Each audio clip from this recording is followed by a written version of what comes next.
Salut à tous, bienvenue dans notre JT du vendredi 3 avril et voici les titres qui seront développés dans cette édition.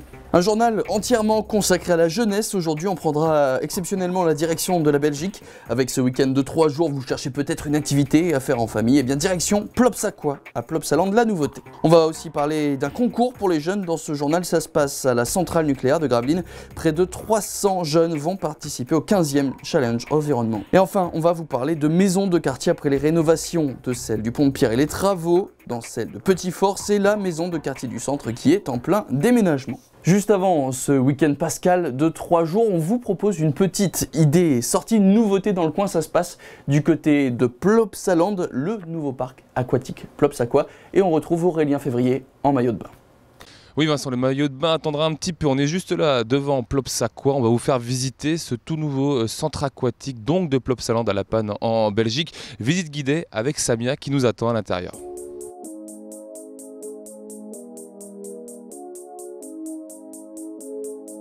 Bonjour Samia, on est donc ici à Plopsaquois, ça y est, on est rentré et tout de suite on prend une claque visuelle. Oui, tout à fait. On arrive dans le monde des aventures de Vicky le Viking.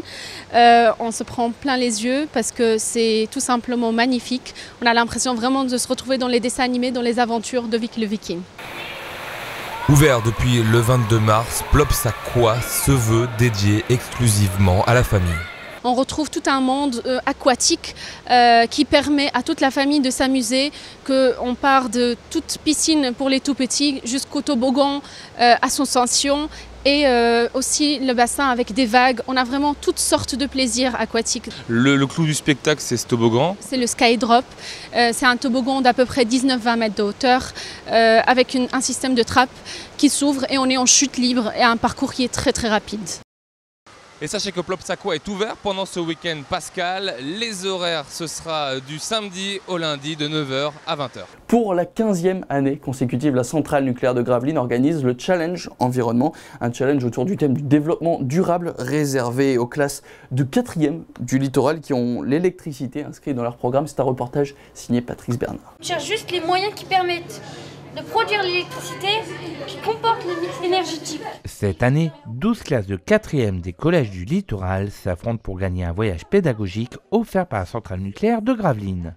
Au programme du Challenge Environnement 2015, un quiz qui permet d'explorer l'exposition permanente du centre d'information, un jeu de 1000 bornes et de 7 familles revisitées, et un nouveau jeu qui veut gagner des watts en masse. En hiver, quel est le bon réflexe à avoir quand on a trop chaud ?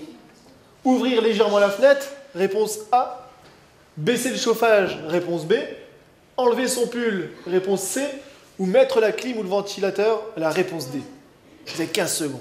C'est repris sur le jeu Qui veut gagner des millions. Donc il y a des questions qui sont posées aux élèves et toutes ces questions ont un rapport avec le développement durable ou les économies d'énergie dans sa maison, au travail, à l'école, etc. Une après-midi de jeu qui fait suite à une matinée pédagogique où les jeunes découvrent le fonctionnement d'une centrale et tout le travail de surveillance et de contrôle environnemental autour de celle-ci. L'objectif, sensibiliser les jeunes à l'environnement. Les élèves sont arrivés à 9h ce matin, ils ont suivi une conférence sur le fonctionnement de la centrale. Ensuite, il y a quelqu'un du service environnement qui est venu leur expliquer ce qu'on fait quotidiennement autour de la centrale pour l'environnement. Ils sont allés visiter le laboratoire aussi. Et après, ils se sont divisés en deux groupes. Un groupe est allé suivre la tournée environnement et un groupe est allé visiter les installations. Depuis 3 ans, c'est le collège Jean Monnet de Grand-Fort-Philippe qui terminait à la première place de ce challenge. Mais la participation de 2 nouvelles classes pourrait bien changer la donne. Qui sera le vainqueur 2015 ? La réponse sera révélée courant avril. Je vous le disais en titre, après la nouvelle maison de quartier au niveau du Pont-de-Pierre, puis les restaurations en ce moment dans celle de Petit-Fort, Philippe, c'est la maison de quartier du centre qui est actuellement toute chamboulée. Reportage Emmanuel de Pecker. À part quelques cartons par-ci par-là, rien ne laisse présager le déménagement de la maison de quartier du centre. Les activités pour les adhérents se déroulent normalement. On ne voulait absolument pas que les activités pâtissent de ce déménagement. Donc pour l'instant, nous accueillons tout le monde tous les jours. Donc évidemment, quand on fait des cartons, quand on enlève du matériel, on le fait les heures où les enfants ne sont pas là. Et quand il y a les activités adultes, s'ils sont confinés que dans une salle, on va dans les autres salles. Pour des raisons de sécurité, les enfants ont déjà été accueillis dans les nouveaux locaux au premier étage de la cantine Varenne. Une transition qui se fait tout en douceur. Durant les travaux du Collège Saint-Joseph, nous avons déjà été pendant 2 mercredis dans ces locaux-là, puisque c'était trop dangereux au niveau de la démolition de la maison. Donc les parents, petit à petit, comprennent, et je pense qu'ils sont assez agréablement surpris du cadre de vie. Les locaux sont refaits à neuf, un monte-personne est en train d'être installé. Un nouveau départ, plein de projets pour la maison de quartier du centre. C'est un cadre de vie beaucoup plus agréable qu'ici. On est dans la pépinière, dans les remparts. Au niveau de l'espace en soi, ce sera beaucoup plus aéré, beaucoup plus agréable. Les salles un petit peu plus petites, mais on va pouvoir justement privilégier les choses à l'extérieur aussi, chose qu'on ne pouvait pas faire ici, n'ayant pas de place pour faire des activités, des journées de grandes fêtes extérieures avec des barbecues, etc. On ne pouvait absolument pas les faire ici, tandis que là-bas, on en aura la possibilité. Le déménagement se fera les 16 et 17 avril prochains. La maison ouvrira ses portes au public le 20 avril.